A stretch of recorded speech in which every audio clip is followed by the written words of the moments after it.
എറണാകുളം കോടനാട് മരിച്ചനിലയിൽ കണ്ടെത്തിയ അന്നമ്മയുടേത് കൊലപാതകമെന്ന പോലീസ്. ശ്വാസം മുട്ടിച്ച് കൊലപ്പെടുത്തിയെന്ന് പോസ്റ്റ്മോർട്ടത്തിൽ കണ്ടെത്തിയിട്ടുണ്ട്.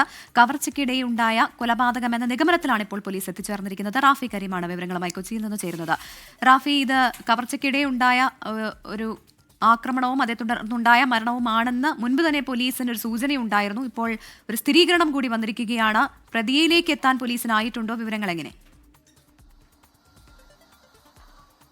തീർച്ചയായും ഈ പോസ്റ്റ്മോർട്ടം റിപ്പോർട്ട് പുറത്തു വന്നപ്പോഴാണ് 75 വയസ്സുകാരി അന്നമ്മയുടെ മരണം കൊലപാതകമാണ് എന്നുള്ള വിവരം പോലീസിന് ലഭിച്ചിരിക്കുന്നത്. ഈ പോസ്റ്റ്മോർട്ടം റിപ്പോർട്ടിൽ പ്രധാനമായും പറയുന്നത് അന്നമ്മയുടെ മരണം ശ്വാസം മുട്ടിച്ച് നടത്തിയ ഒരു കൊലപാതകമാണ് എന്നുള്ളതാണ്. അതിൽ കൃത്യമായ സൂചനകളും പോസ്റ്റ്മോർട്ടം റിപ്പോർട്ടിൽ പറയുന്നുണ്ട്. പ്രധാനമായും അന്നമ്മയുടെ ശരീരത്തിലെ മുറിവുകളാണ്. ബലപ്രയോഗം നടന്നതിന്റെ ഭാഗമായുണ്ടായ മുറിവുകൾ അന്നമ്മയുടെ ശരീരത്തിൽ ഉണ്ട് എന്നുള്ളതാണ് പോസ്റ്റ്മോർട്ടം റിപ്പോർട്ടിലെ ഒരു കണ്ടെത്തൽ. ഒപ്പം തന്നെ പിന്നിൽ നിന്ന് മൂക്കും വായും പൊത്തിപ്പിടിച്ചുണ്ടാകുന്ന തരത്തിലുള്ള മുറിവുകൾ അന്നമ്മയുടെ ശരീരത്തിൽ കണ്ടെത്തിയിട്ടുണ്ട്. ഇത്തരത്തിൽ ഉള്ള ഒരു പ്രയോഗം തന്നെയാണ് അന്നമ്മയുടെ മരണത്തിനിടയാക്കിയത് എന്നുള്ള കണ്ടെത്തലാണ് പോസ്റ്റ്മോർട്ടത്തിലുള്ളത്. ഒപ്പം തന്നെ മറ്റൊരു സൂചനകൾ ഇതുമായി ബന്ധപ്പെട്ട് പോലീസിന് ലഭിച്ചിരിക്കുന്നത് അന്നമ്മയുടെ ശരീരത്തിലുണ്ടായിരുന്ന സ്വർണ്ണ വളകളും ഒപ്പം തന്നെ കാതിലണിഞ്ഞിരുന്ന കമ്മലും നഷ്ടപ്പെട്ടിട്ടുണ്ട്. ഇതെല്ലാം തന്നെ മോഷണത്തിന്റെ ഭാഗമായി നഷ്ടപ്പെട്ടതാണ് എന്നുള്ളതാണ് പോലീസിന് ലഭിച്ചിരിക്കുന്ന സൂചനകൾ. ഈ ബലം പ്രയോഗിച്ചാണ് ഈ വളകളും ഒപ്പം തന്നെ കമ്മലും ശരീരത്തിൽ നിന്ന് മാറ്റിയിരിക്കുന്നത് എന്നുള്ളതാണ് പോലീസിന്റെ കണ്ടെത്തൽ. ഇതുമായി ബന്ധപ്പെട്ടുകൊണ്ട്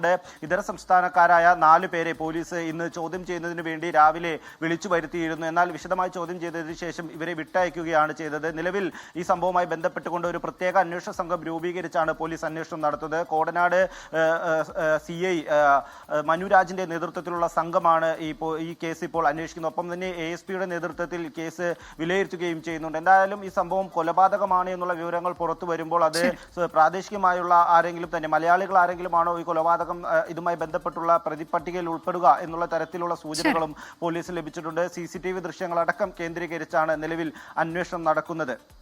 റാഫി കരീമാണ് വിവരങ്ങൾ നൽകിയത്. ലോകത്തെവിടെയായാലും ഏത് സമയത്തും 24 വാർത്തകളും ഓഗ്മെന്റഡ് റിയാലിറ്റി പാക്കേജുകളും എക്സ്പ്ലെയിനറുകളും വിശദമായി കാണാൻ ഞങ്ങളുടെ YouTube ചാനൽ നിങ്ങൾക്ക് സബ്സ്ക്രൈബ് ചെയ്യാം.